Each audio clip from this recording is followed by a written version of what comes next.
నమస్తే. Welcome to గాంధీవం.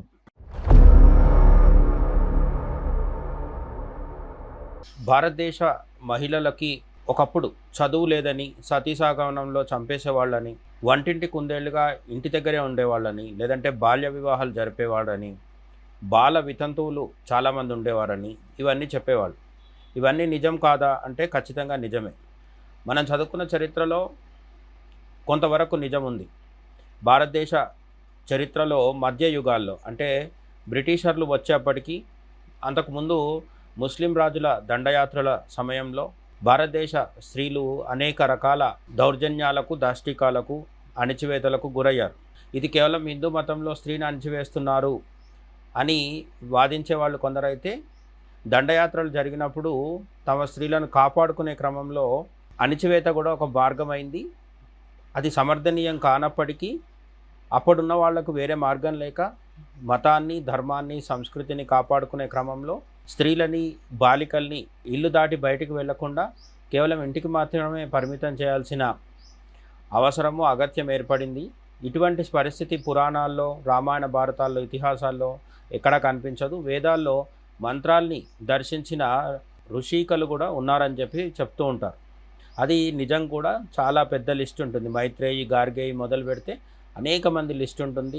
అగస్త్యుడి భార్య లోపాముద్ర, వశిష్ఠుడి భార్య అరుంధతి, వత్రి మహాముని భార్య అనసూయ, ఇటువంటి వాళ్ళు అనేక మంది మనకు కనిపిస్తూ ఉంటారు.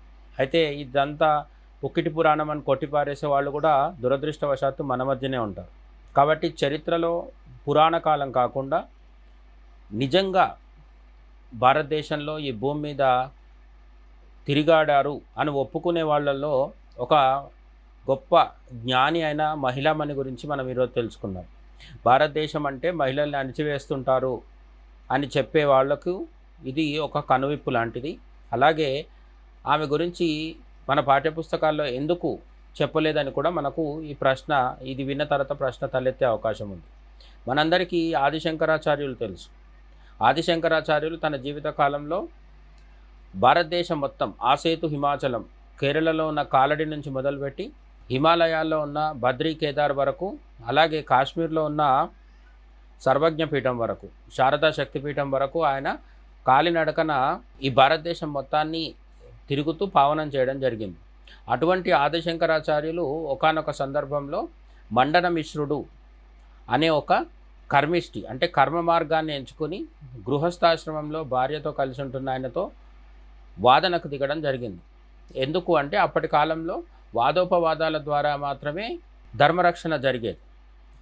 ఆదిశంకరాచార్యుల కాలంకి హిందూ మతంలో 70కి పైగా రకరకాల విభేదాలు, విభజనలు ఇవన్నీ జరిగాయి.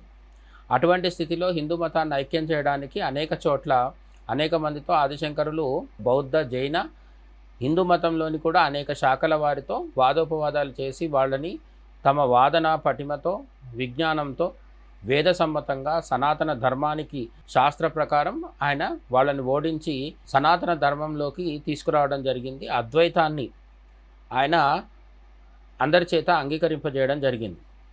అదే క్రమంలో మండన మిశ్రుడు అనే గొప్ప పండితుడితో కూడా ఆదిశంకరులు వాదన చేశారు. అనేక రోజుల పాటు జరిగిన వాదనలో చివరాఖరికి మండన మిశ్రుడు తన ఓటమిని అంగీకరించి ఆదిశంకరులు చెప్పిన అద్వైతం, జ్ఞాన మార్గం ఏదైతే ఉందో దాన్ని అంగీకరించి ఆయన సన్యాసం కూడా స్వీకరిస్తారు. ఆయనే తర్వాత ఆదిశంకరులు స్థాపించిన 4 పీఠాల్లో ఒక పీఠానికి తొలి పీఠాధిపతిగా ఉండడం కూడా మనం గమనించవచ్చు శంకర విజయంలో.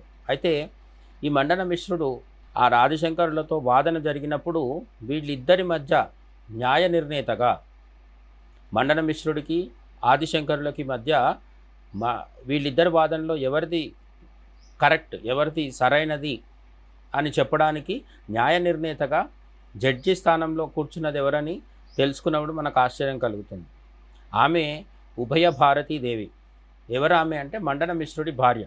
అయినప్పటికీ ఆ కాలంలో ఆదిశంకరుల వంటి సన్యాసిని, మండన మిశ్రుడు అంతటి పండితుడైన గృహస్థుని ఇద్దరిని ఎదురుగా కూర్చుంటే వాళ్ళు ఇద్దరిలో ఎవరు సరిగ్గా మాట్లాడారు, ఎవరిది కరెక్ట్, ఎవరిది రాంగ్, ఎవరిది ఒప్పు, ఎవరిది తప్పు అని చెప్పగలిగే స్థితిలో ఉభయభారతి దేవిని కూర్చోబెట్టారంటే ఆనాటి స్త్రీల పరిస్థితి ఏంటో మనం అర్థం చేసుకోవచ్చు. ఉభయభారతి దేవి ఒక్కరు చదువుకున్నారు కాబట్టి ఆ రోజు ఆనాటి సమాజంలో అందరూ ఉభయభారతి స్థాయిలో ఉంటారని మనం చెప్పడానికి వీల్లేదు. ఈ కాలంలో కూడా కొందరు మహిళలు అత్యున్నత స్థాయిలో అత్యున్నత విజ్ఞానవంతులుగా ఉంటే మిగతా మహిళలు సాధారణంగా ఉండవచ్చు. అదే పరిస్థితి అప్పుడు కూడా ఉండేదని మనం గ్రహించాలి.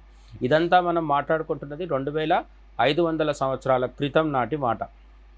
అప్పట్లోనే భారతదేశంలో ఉభయభారతి దేవి లాంటి గొప్ప మేధో సంపత్తి విజ్ఞానము కలిగిన పాండిత్యం కలిగిన విదుషీమణులు ఉండేవారు. అంతకంటే ముందు మంత్రాల్ని దర్శించిన మహిళా ఋషులు కూడా ఉన్నారు.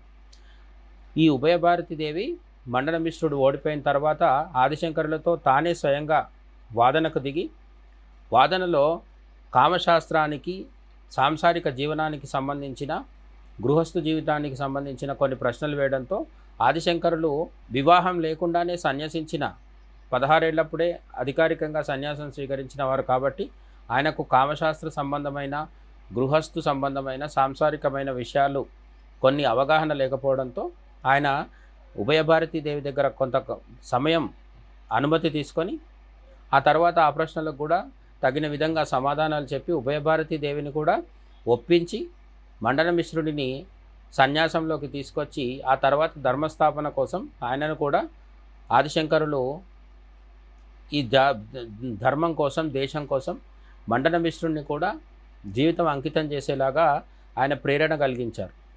ఉభయభారతి దేవి కూడా ఆదిశంకరుల సేవలో తర్వాతి కాలం గడపడం జరిగింది. ఇప్పటికీ శృంగేరిలో ఉన్న శారదా పీఠంలో ఉన్న శారదాదేవి ఎవరైతే ఉన్నారో ఆమె యొక్క అంశనే ఈ ఉభయభారతి దేవి అని కూడా భక్తులు విశ్వసిస్తూ ఉంటారు. మొత్తానికి భారతదేశ చరిత్రలో ఎప్పటికప్పుడు ఉభయభారతి దేవి లాంటి గొప్ప జ్ఞాన విజ్ఞానాలు కలిగిన మహిళామణులు ఎందరో ఉన్నారు. వాళ్ళందరి గురించి పాఠ్యపుస్తకాల్లో ఎలాగూ ఇంతకాలం ఇవ్వలేదు. కానీ మనం తెలుసుకొని మన తర్వాతి తరాలకు కూడా తెలపాల్సిన అవసరం అయితే ఖచ్చితంగా ఉంది. ఉభయభారతి దేవి కథ గురించి మీకు ఇంకా ఏమైనా విషయాలు తెలుసుంటే కామెంట్ సెక్షన్లో చెప్పండి. అలాగే ఇలాంటి వారి పేర్లు ఏమైనా మీకు తెలుసుంటే కూడా కామెంట్ సెక్షన్లో ఖచ్చితంగా మెన్షన్ చేయండి. మరో వీడియోలో మళ్ళీ ఖచ్చితంగా కలుద్దాం. అంతవరకు సెలవు. జై హింద్.